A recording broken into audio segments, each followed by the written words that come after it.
Assalamualaikum warahmatullahi wabarakatuh. Kembali lagi bertemu dengan saya untuk memperkenalkan sebuah model dari pembelajaran tentang ekuitas merek. Jadi model ini disebut dengan brand value chain. Ketika kita mendiskusikan brand value chain di materi yang lain, nanti akan kita dapatkan definisi yang berbeda. Nah, untuk kali ini kita akan mendiskusikan brand value chain, bagaimana suatu tahapan dari aktivitas kita pemasaran sampai kemudian menjadi sebuah pengukuran. Nah, ini yang kemudian disebut dengan chain-nya, yang kemudian kita bicara masalah tahapannya.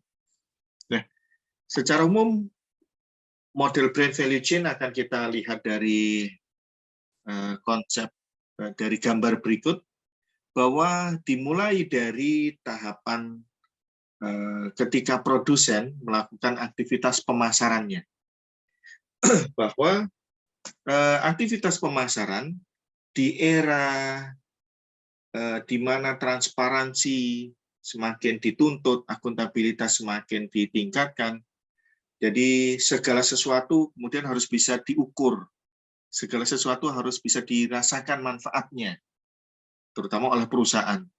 Nah, dengan demikian maka pengeluaran aktivitas pemasaran bukan hanya dianggap sebagai pengeluaran saja, tapi kemudian harus bisa diukur return on marketing, yang kemudian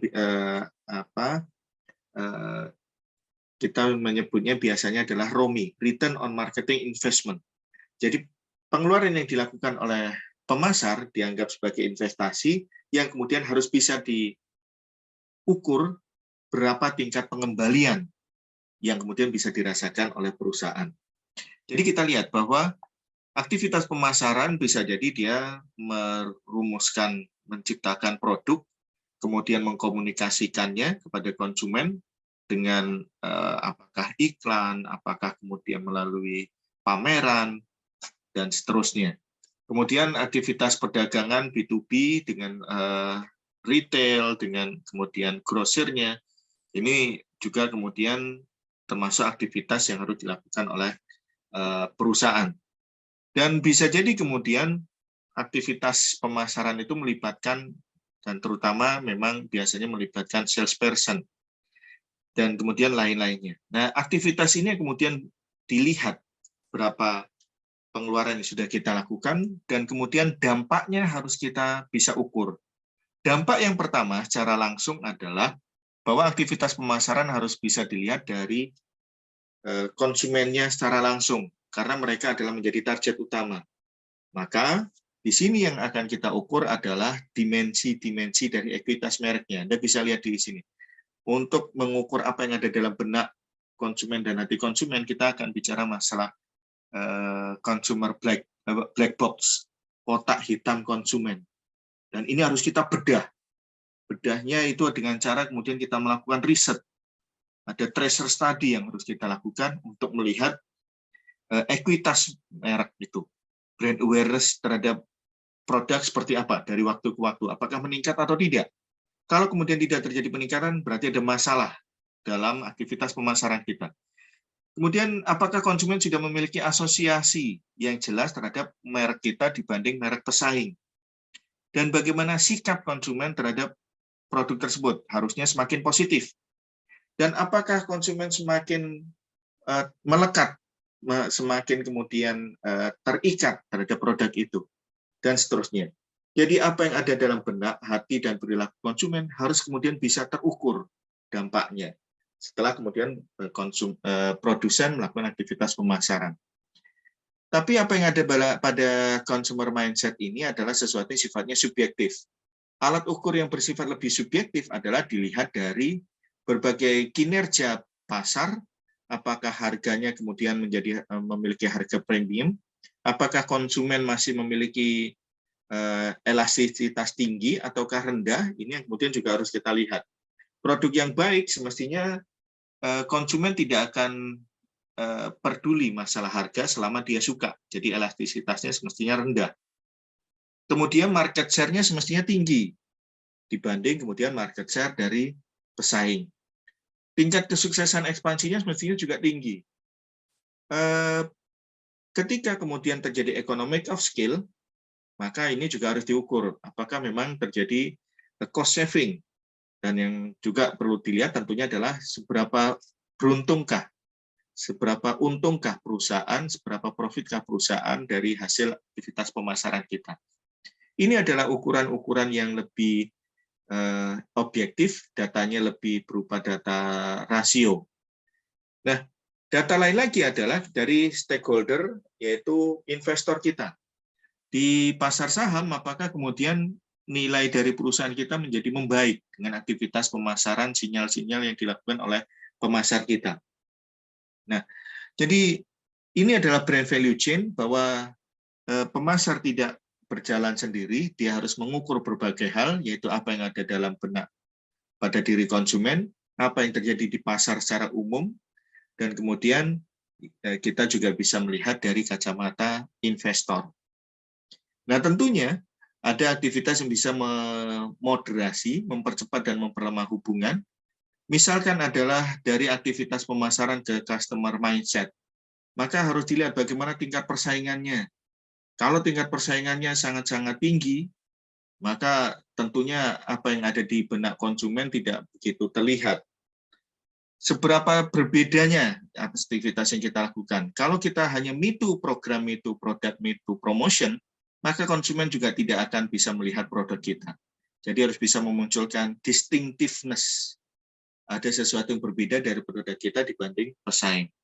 Seberapa konsistensikah kita untuk memunculkan positioning kepada konsumen. Kalau kita terlalu berubah-ubah, maka konsumen juga tidak akan paham produk kita itu sebetulnya seperti apa sih?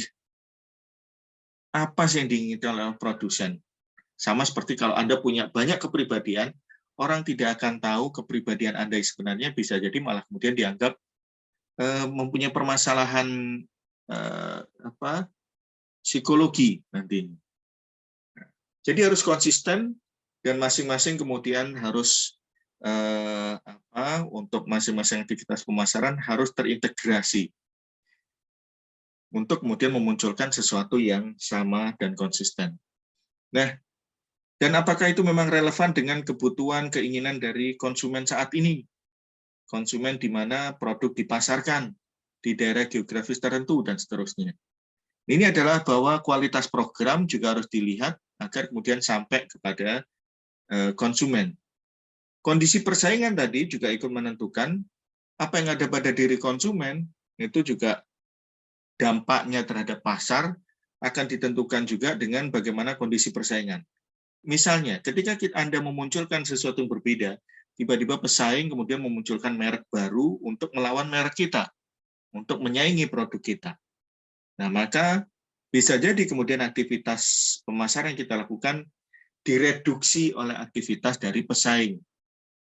Kemudian bagaimana support dari mitra kita. Kalau mereka sangat mensupport, maka apa dampak dari customer, apa yang ada pada diri konsumen kepada pasar, tentunya besar juga.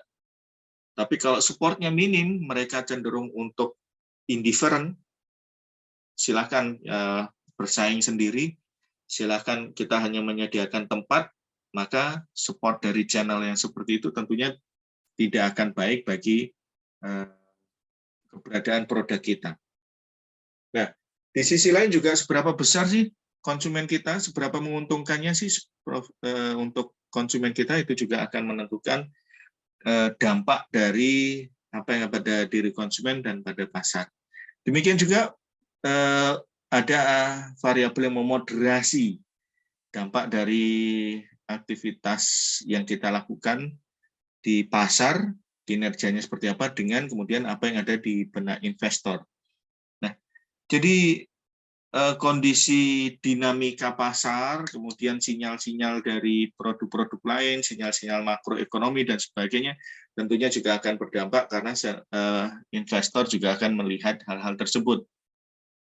Dan apakah merek itu akan berkembang atau tidak, tentunya akan dilihat. Konsumen tentu dari investor tentunya juga akan melihat masalah ketika kita bicara high risk, high return. maka apapun mereka juga akan menilai bagaimana risiko dari suatu produk. Dan ketika kita bicara masalah merek dari suatu perusahaan, tentunya perusahaan bisa jadi bukan hanya mempunyai satu merek saja.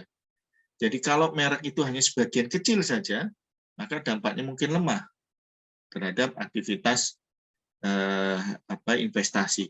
Nah, ini intinya adalah ketika kita akan melakukan nantinya pengukuran terhadap aktivitas pemasaran, maka kita akan mengukur ekuitas merek, apa yang ada di benak, di hati, dan perilaku konsumen, dan bisa kemudian kita lanjutkan dengan melihat apa yang ada pada pasar, dan kemudian apa yang ada pada diri investor kita.